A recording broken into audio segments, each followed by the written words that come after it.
Everyone, मेरा नाम doctor Radhika Kelkar है और मैं एक साइकेट्रिस्ट हूँ। मैं अकोला में प्रैक्टिस करती हूँ जो कि महाराष्ट्र में है। ये वीडियो में मैं आपको लर्निंग डिसेबिलिटी के बारे में कुछ जानकारी देने वाली हूँ। पिछले कुछ वीडियोस में मैंने आपको बताया कि लर्निंग डिसेबिलिटी क्या होता है, उसमें बच्चों को क्या प्रॉब्लम्स आती है और ये कैसे पहचाना जाए, ये मैंने आपको बताया।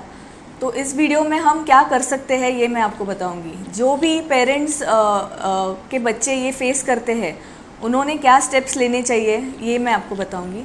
सबसे पहले है कि आपको ये डायग्नोसिस होना चाहिए कि आपके बच्चे को ये है कि नहीं है। तो ये डायग्नोसिस साइकोलॉजिस्ट या साइकेट्रिस्ट के पास होता है। आप उनके पास जाएंगे तो वो आपकी हिस्ट्री लेंगे और ये डायग्नोसिस होगा। दूसरी चीज़ है कि अगर ये चीज़ है आपके बच्चे में तो ट्रीटमेंट के लिए है कि रेमेडियल एजुकेशन करके कॉन्सेप्ट है, जिसमें रेमेडियल एजुकेशन दिया जाता है बच्चे को और स्पेशल अटेंशन दिया जाता है और जो पढ़ाई में जो प्रॉब्लम्स है उसे एक एक करके डील किया जाता है।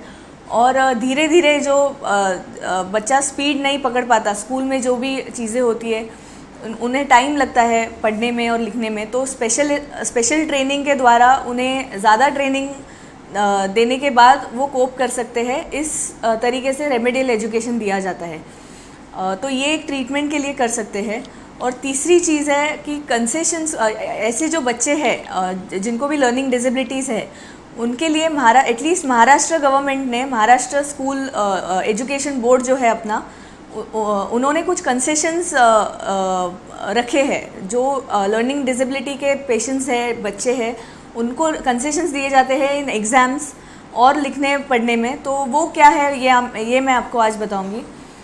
तो सबसे पहली बात कि 1st to 9th स्टैंडर्ड तक उन बच्चों के लिए ऐसे गाइडलाइंस है कि सिर्फ written exam is not the only thing, क्योंकि ये बच्चे ओरल में ज़्यादा परफॉर्म कर पाते हैं। तो ओरल और रिटन एग्ज़ाम दोनों ली जाती है और उन दोनों का एवरेज लिया जाता है पासिंग के वक्त, तो उनका परफॉर्मेंस बढ़ जाता है। दूसरी चीज़, जो 10th के एग्ज़ाम्स है वो बहुत इंपॉर्टेंट होते हैं अपने कंट्री में, अपने स्टेट में। तो उनमें जो कंसेशंस है वो क्या है, तो वो उनकी एक बहुत बड़ी लिस्ट है। उसमें से कुछ चीज़ें ऐसे हैं कि अगर किसी के पास सर्टिफिकेट है लर्निंग डिसेबिलिटी का तो उसको एग्ज़ाम, जो बोर्ड एग्ज़ाम है उसमें 25% ज़्यादा टाइम मिलता है लिखने के लिए, पेपर लिखने के लिए। दूसरी चीज़ है उसे राइटर, मतलब लिखने में तकलीफ़ होगी तो राइटर वो ऑप्ट कर सकता है, तो राइटर मिलता है उसे। तीसरी चीज़ है कि लैंग्वेजेस में जो प्रॉब्लम्स आती है उसकी वजह से ही is suppose to give only 1 exam of languages, मतलब जो फर्स्ट लैंग्वेज होती है वही उसे देनी पड़ती है।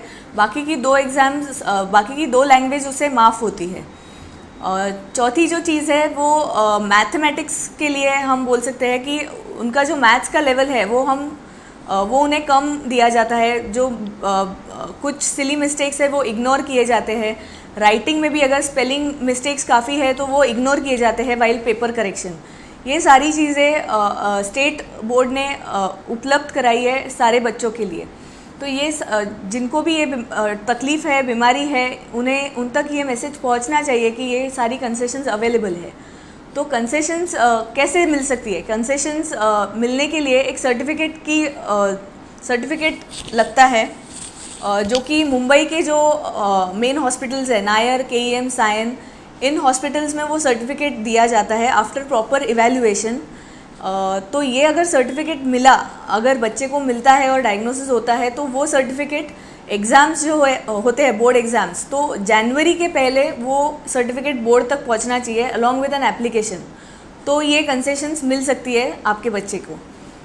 तीसरी जो चीज़ है ये सारी concessions SSC board, ICSE board, CBSE board, सारे बोर्ड्स में ये एप्लीकेबल है। ऑल्सो और एक चीज़ है कि आपके स्कूल से एक लेटर लगता है कि इस बच्चे को प्रॉब्लम्स है और इस बच्चे को इवैल्यूएशन की ज़रूरत है। तो फिर ये जो हॉस्पिटल्स है, KEM hospital, Sion hospital, Nair hospital, ये आपके बच्चे को इवैल्यूएट करेंगे और अगर वो डायग्नोसिस होता है तो आपके बच्चे को सर्टिफिकेट मिल सकता है।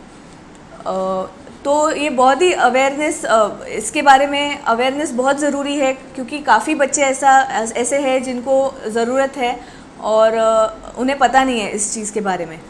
बाकी इन्फॉर्मेशन आप कोई भी साइकेट्रिस्ट के पास या साइकोलॉजिस्ट के पास जाएंगे तो मिल सकती है। हम यहाँ अकोला में प्रैक्टिस करते हैं एट केड़कर हॉस्पिटल। तो आप हमें भी कांटेक्ट कर सकते हैं, कोई भी क्वेरी होगी, कोई भी डाउट होगा तो आप हमें भी कांटेक्ट कर सकते हैं। ये वीडियो अगर आपके कुछ काम का आया हो और आपको पसंद आया हो तो इसे ज़रूर लाइक कीजिए और सब्सक्राइब कीजिए। Thank you.